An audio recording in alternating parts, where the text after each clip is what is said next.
ஏற்ற காலத்தில் சொன்ன வார்த்தை இன்றைக்கும் பல நேரங்களிலே நம்முடைய வாழ்க்கையிலே கலக்க முகத்தோடு உட்கார்ந்திருக்கிறோம், கஷ்டமுகத்தோடு உட்கார்ந்திருக்கிறோம். பல துக்கங்கள் நமக்கு அலட்டுண்டாக்குகிற பல சகோதரர்கள், உலகம் நம்மை ஒவ்வொரு நாளும் அணு அணுவாய் சித்திரவதை செய்கிறது, துயரப்படுத்துகிறது, இருதயத்தை தேற்றுகிறதாய் ஆற்றுகிறதாய் சிலது புறப்படுமே என்று நாவின் பிரதியுத்தரத்திற்காய் காத்திருக்கிறோம். ஆகல வரல எதிர்பார்க்கிறோம், விரக்தி அடைகிறோம். இன்றைக்கு கர்த்தராகிய தேவன் இந்த ஆராதனையிலே உங்களை கொண்டு வந்திருக்கிறார் என்று சொன்னால், கலக்கமடைந்து போயிருக்கிற கர்த்தருடைய பிள்ளையே, நோவடைந்திருக்கிற ஆத்துமாவே, இன்னைக்கு சஞ்சலமடைந்து வந்திருக்கிற கர்த்தருடைய பிள்ளையே, இனி உனக்கு கலக்கம் இல்லை, உனக்கு வேதனை இல்லை, உனக்கு சஞ்சலங்கள் இல்லை, நீ துயரப்பட வேண்டிய அவசியம் இல்லை. கர்த்தருடைய ஆவியானவர் இப்பொழுது உனக்கு சொல்லுகிறார், உன்னை கர்த்தர் உயர்த்த போகிறார், கர்த்தர் உன்னை கனம் பண்ண போகிறார், கர்த்தர் உன்னை மேன்மைப்படுத்த போகிறார். உன் தலையை கர்த்தர் எண்ணெயால் அபிஷேகம் பண்ணுவார்.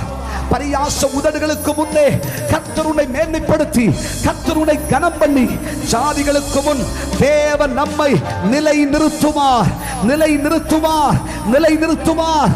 மீண்டும் இழந்து போன நன்மையை கர்த்தர் திருப்பி நமக்கு தருவார். இழந்து போன மேன்மைகளை, ஆசீர்வாதங்களை, கனத்தை கர்த்தர் உங்களுக்கு கருணுவார். விசுவாசிக்கிறவர்களுக்கு சகலமுமாக. நம்பிக்கை இருந்த கையை தூக்கி ஒரு அல்லேலூயா சொல்லுங்க. ஹல்லேலூயா. உலகம் எதேதோ பேசுறதுனால இருதயத்துல துயரம் அடைஞ்சு சஞ்சலத்தோடு கூட யாரும் ஒரு நல்ல வார்த்தை கூட சொல்லலையே என்ற சிந்தையோடு கூட இருதயம் உங்கள் வாழ்க்கையிலே விரக்தி அடைந்து போயிருக்கலாம். கர்த்தருடைய பிள்ளையே, நீ சஞ்சலப்பட வேண்டாம், நீ நொந்து போகாத. வீட்டானே பேசி இருக்கலாம், சொந்த பந்தமே பேசி இருக்கலாம், உடன் பிறந்தவர்களே சொல்லி இருக்கலாம், உன் வாழ்க்கைக்கு நன்மை வராது, மேன்மை வராது, உனக்கு சுகம் உண்டாகாது, உன் குடும்பத்தில் மேன்மை வராது, நீ கட்டப்படுவதில்லை என்று உன் வீட்டானே பேசி இருக்கலாம். கர்த்தர் உன்னை பார்த்து சொல்கிறார், இல்லை, நீ உயர்த்தப்படுவாய், நீ உயர்த்தப்படுவாய், நீ நிலைநாட்டப்படுவாய், உன் வாழ்க்கையில் புதிய சரித்திரம் உண்டாகும். கர்த்தர் சொல்லுகிறார், நீயோ கர்த்தரால் 1000 மடங்கு பெருகவே பெருகுவாய். இழந்து போன மேன்மையை பெற்றுக்கொண்டு நீ கர்த்தரை மகிமைப்படுத்துவாய்.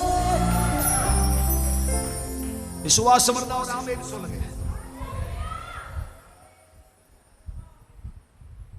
அந்த அவர்களுக்கு சொல்லப்பட்ட அந்த வார்த்தை வேத வசனம் சொல்லுது. கர்த்தருடைய வார்த்தையின்படியே, சொல்லப்பட்ட வார்த்தையின்படியே அவர்களை மீண்டும் கனசாலிகளாக மாற்றிற்று. ஏற்ற காலத்தில் சொன்ன வார்த்தை அது நல்லது. ஆமென் சொல்லுங்க. இந்த பழக்கம் நமக்குள்ளேயும் வரணும். சூழ்நிலையை பார்க்கணும்.